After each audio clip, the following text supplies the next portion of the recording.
for the past 17 years, I have been studying schools across the country where all demographic groups of students achieve at levels beyond the average statewide. And most recently, we've been working on a study that focuses on schools across the country where Black students achieve multiple indicators of success and do so at levels that are substantially above state averages. Schools where if all schools achieved like these schools, the achievement gap as we know it would no longer exist. And so that is why I feel so honored to be here to share a little bit about what we have been learning from these amazing schools. Fantastic. And that jumps directly into where I want to go with this, right? Because Mr. Chandler so eloquently put the pieces together around meaning-based interventions and how that is tied to student success. And so with the schools that you've actually been studying across the nation, I would wonder for the Black students to excel, like what are those findings? Like what are you actually seeing in those spaces? This morning was the first time that I met or heard Mr. Chandler. But there's so much about what he said and what he shared that resonates with what we see in these very successful schools. However, I would go as far as to say that these schools where we see such outstanding outcomes for Black students, they are meaning-based interventions, okay? And so it's all about the extent to which administrators and teachers, school personnel are coming together in a way that asks the question, how can we recreate school in a way that is going to build that sense of belonging, that is going to create that sense of meaning, that's going to help ensure that Black students, and for that matter, all students, experience school as a place that's all about helping them succeed. That's fantastic, because I think in the conversation you and I were having briefly as we were preparing for this conversation, you were telling me that at the 6 schools that you all identified through your work, and don't forget to shameless plug the book, because the book is coming, right? The book is definitely coming so that you all can figure out the different pieces that he's discussing as to what those interventions look like at those schools. But the students, with the emphasis on Black students and making sure that they succeed, not only did the gap between white and Black students actually significantly decrease, but all the students are actually excelling because of the different types of programs and interventions that were created for the schools. Can you talk a bit about that? Excellent. Yes. So let me just give you a couple of very specific examples. In this country, the poorest congressional district is the South Bronx of New York. In the South Bronx, there is a school called Concourse Village Elementary School. It is a typical public school, no selective admissions. It's a neighborhood school in the South Bronx. Almost all of the students meet low-income criteria, and quite honestly, low-income criteria does not adequately describe what children at Concourse Village go through, okay? In the state of New York, About 55% of elementary school students demonstrate proficient or advanced performance in English language arts. At Concourse Village Elementary School in the South Bronx, 85% of the black students achieve proficiency in English language arts. Every demographic group, most of the students at Concourse Village are either black or Hispanic. There's a small percentage of white students. But every demographic group is achieving far above the state average. Another example, Young Men's Leadership Academy in Fort Worth, Texas. All-male school serving predominantly African American students, some Latino students. It's a secondary school. In Texas, the state administers an end-of-course algebra test. Across the state of Texas, all students, about 45% of the students perform at grade level or above on that end-of-course algebra test.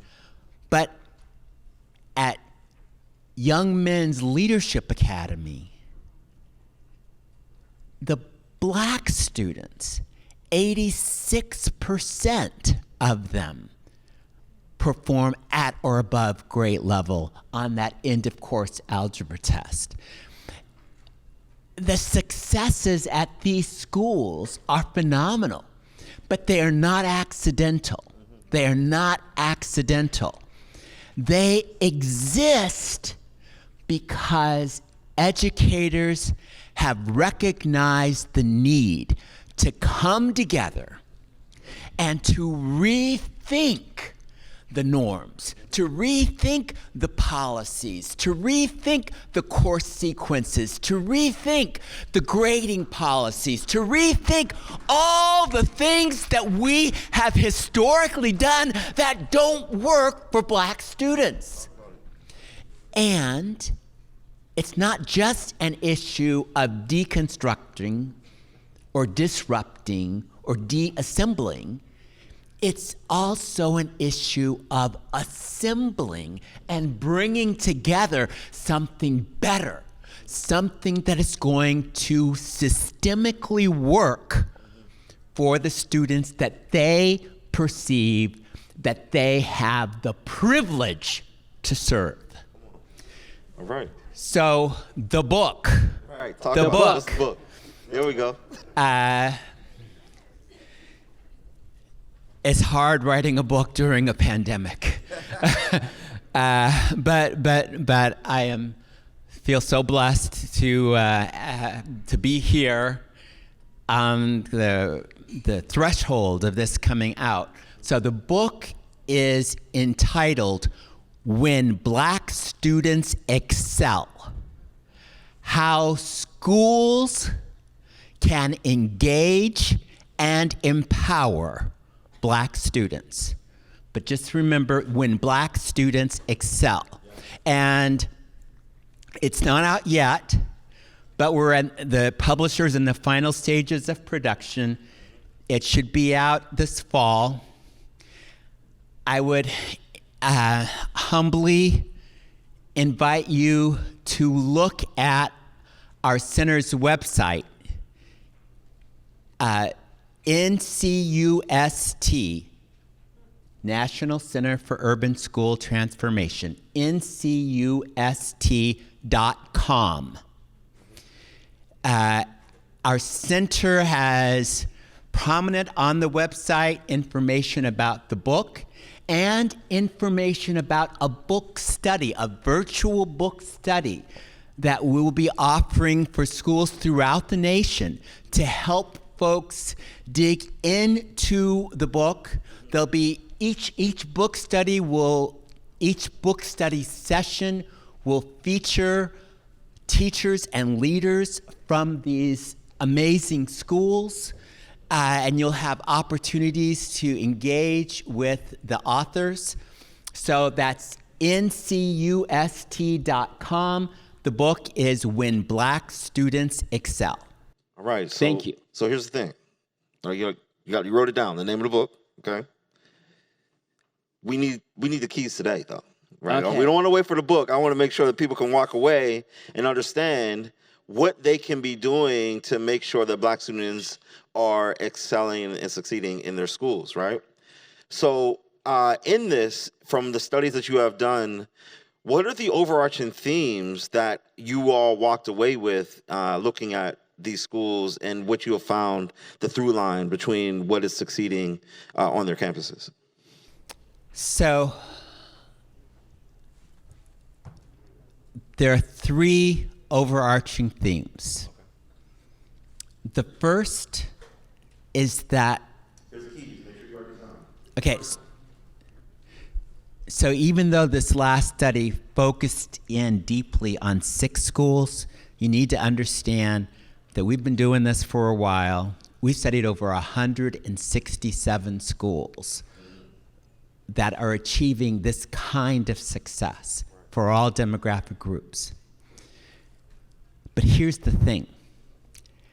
In not one of them do we see that kind of success in the absence of leaders who are convinced that Black students can excel. Okay? Leadership is non-negotiable. If you are a school district and you think that you are going to create an environment where Black students excel, but you put in that principalship or other positions of leadership individuals who don't believe it.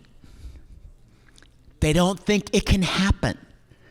They don't think it could happen at their school. They don't think it could happen with these kids. They don't think it could happen with these parents. If they don't believe it, they're right. It won't happen.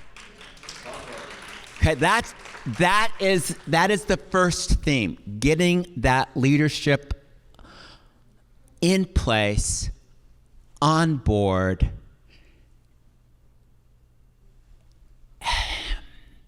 So I don't have the time to give you everything. I know.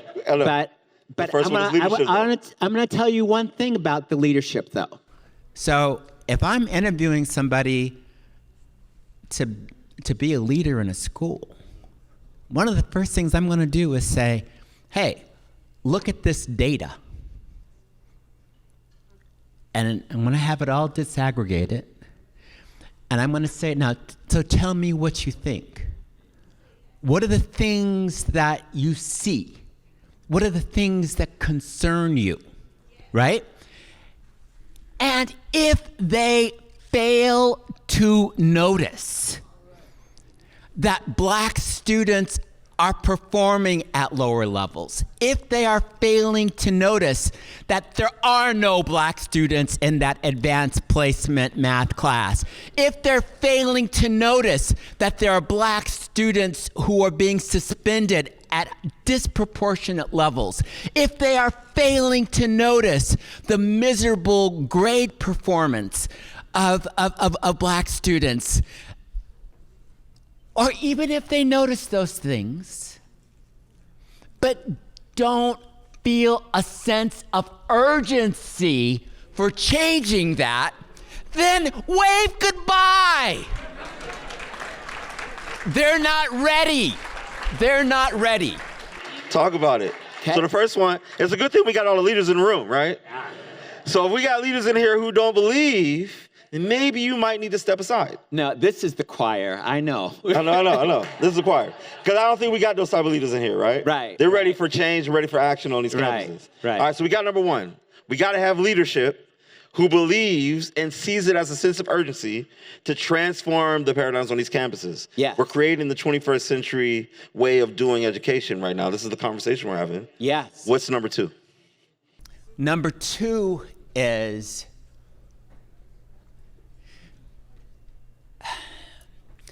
Okay, I gotta tell you a couple of stories to get into number 2. Go for it. So one, go into this secondary school, right? And I'm talking to these young black students, and I'm trying to understand, well, what is it about this school that is so special? And then the kids are telling me it's the way they treat us. It's the way they make us feel. And I keep pushing, I keep trying to get that sense of what it is that they're talking about. And this one young man, he's a big guy, he stands up and he says, Mister, it's like this. He goes, I've only been at this school 2 years. My 9th and 10th grade year, I was at another school, and I got kicked out. And I said, well, I see here from this data that you're an A and B student. And he goes, yeah, here. But that wasn't the way it was at my other school. And I said, well, explain that to me. And he said, at the other school, the teachers would see me coming. And then he says, and then they would stand like this, and they would look at me, and they would think, here comes trouble. Here comes my next suspension. Here comes a future high school dropout, right? And that is the way they treated me every day, whether I did anything wrong or not. And then he said, here at this school, and he spread out his arms, and he said, the teachers look at me as if to say, here comes promise. Here comes potential. Here comes a future college graduate. That's the way they see me. That's the way they interact with me. That's the way they make me feel. And that's why I am here every day.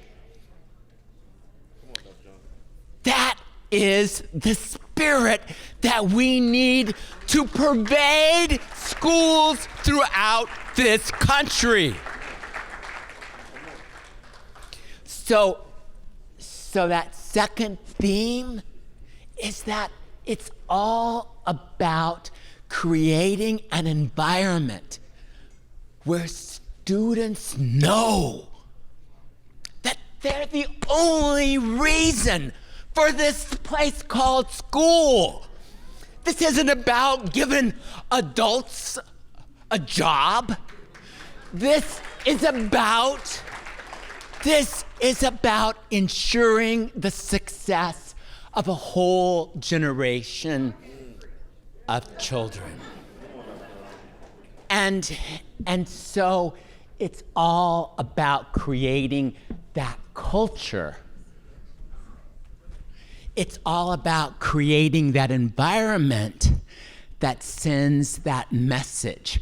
Now, some people will say, okay, well, that just sounds like fluff. How do you do that? How do you make that happen? So I'm going to tell you one more quick story. So I go into a classroom at Concourse Village Elementary. And I'm looking at the classroom, I'm observing. I see one young man, about 5th grade, black student. I come up beside him and I say, I don't see where your classroom rules are. What are your classroom rules? And he looked at me and then he looked around the room and he goes, rules. And he goes, oh, you mean our core values, okay? Because we don't have rules. We have core values. It's I power, integrity, persistence, optimism, willingness, empathy, respect, and because we have these core values, we don't need rules. Okay? Now, why do I tell you that story? Because when I was there in Concourse Village, there must have been a couple of 100 times when I would hear teachers positively acknowledge Black students, the affirmations that you talked about, okay? Saying, oh, I love the way you did that. It showed such integrity. I love your persistence in working through this problem. I like the way you listened to what she said because it showed a real sense of empathy. Positive after positive after positive after positive after positive. In contrast, when I go to miserable dropout factories for Black students, all I hear is Black students getting the message that you're not good enough. You're not meant for this place. I hear them being told, sit down, be quiet, and being given a lot of messages, either overtly or covertly, that suggest that they aren't school material, right? So shifting that culture in a way that sends the unambiguous message to students that we know you are brilliant. We know you are beautiful. We know you have tremendous capacity to excel. Until we get that right, we're not going to do right for Black students. Come on. All right. So just make sure everybody is following. What was key number one? Leadership, right? And key number two sounds like culture on campus, relationships with the students, right? So the third theme, though, I think, because it can say we move with love. Okay, yeah, we love them. Oh, yeah, I get that. I can get that feeling from some folks. But what is tied with that? The third theme that goes along with that to make sure that students see the bigger picture of where things are going. What's the third theme? So many of our Black students are way smarter than we think, right? They size up the situation.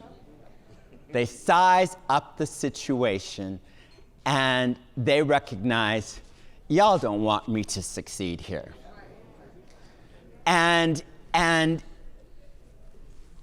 they will hear teachers say these things in a way, right?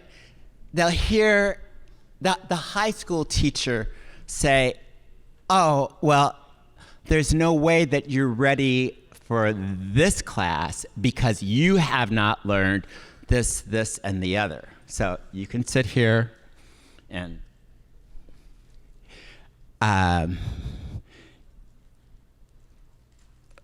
but you're not going to learn this content. The middle school teacher will say, well, you're not really ready to learn these science concepts because you didn't learn this, and this in elementary. Or they'll hear the elementary school teacher, well, hey, you should have learned how to read in in first and second grade, so it's too late now. So you can sit here, but it's just too late.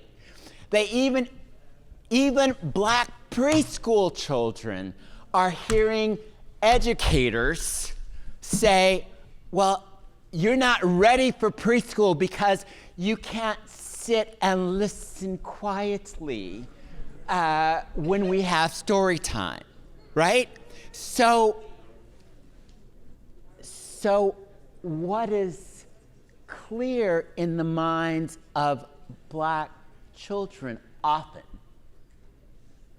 is that we have not created a path for their success, right? And so in these very successful schools, they're very deliberate about ensuring that every student that they serve understands, believes, knows that there is a route for them such that they can achieve ambitious dreams.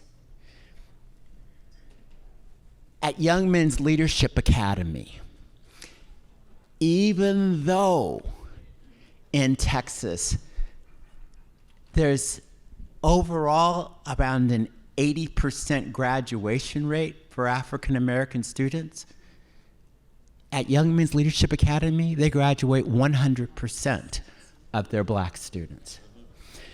And a huge percentage of those students go on to four-year colleges and universities with success. Why? It's not because they select which students they will serve. It's because they know that every student that they have the privilege to serve is brilliant and capable of success. But then they ensure that success by having the programs, by having the strategies, by having the tools that will help lead every student to success. So just a couple of practical things.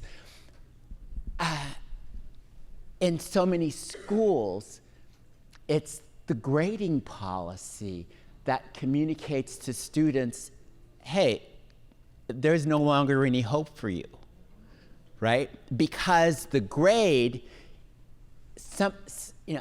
I don't know when it happened, but at some point, the skies parted, and from the heavens, there came down some tablets that said, we calculate percentages, and then we determine averages, and this is an A, and this is a B, and this is a C, and this is a D, and this means forget about it, right? And so in contrast, at Young Men's Leadership Academy, no.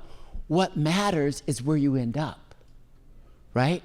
So if you take all semester long to develop a deep understanding of these key concepts, then you're good.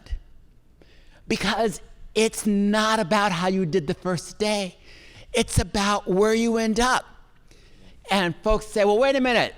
They must have kids who aren't trying, who aren't doing this. 100% graduation rate.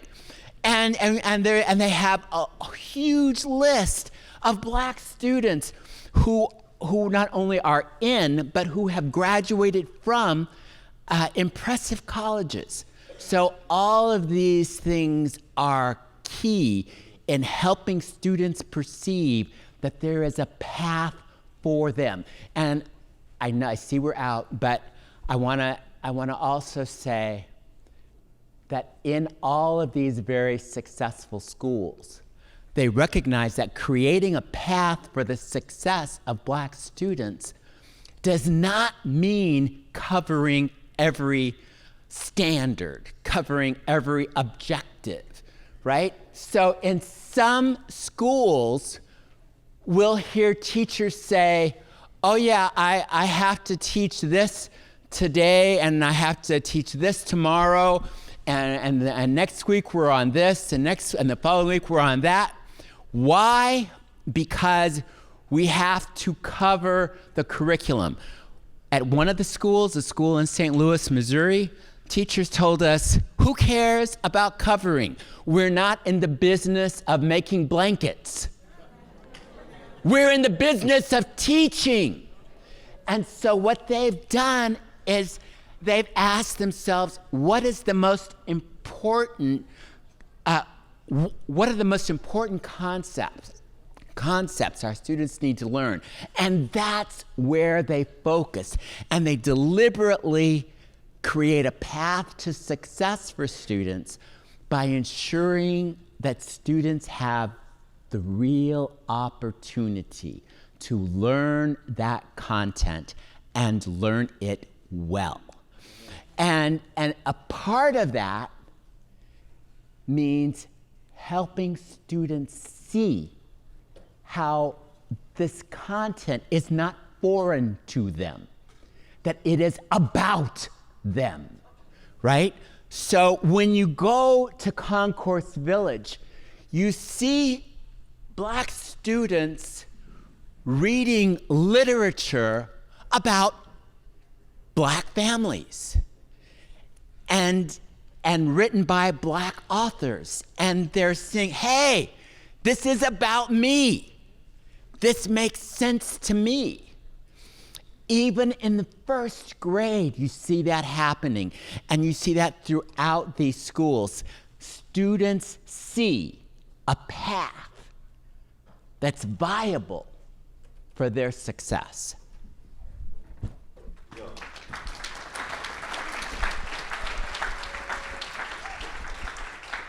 So, theme number 1 that we heard today was, okay. Theme number 2 was the Korean environment, the culture on the campuses, right? Theme number 3 is the pathway, right? Creating a pathway that everybody understands. The teachers, the staff, but most importantly, the students. Yes. Know exactly what it means and what the direction is to succeed. Yes. Right? I think those are 3 solid keys. 3 solid keys, right? Thank you. And the truth is, there's so much more, a whole book worth. And so I invite you to go to our website, ncus.com, look up the information, think about purchasing the book, think about participating in the book study. Thank you. Let's give it up for Dr. Joseph Johnson. Thank you.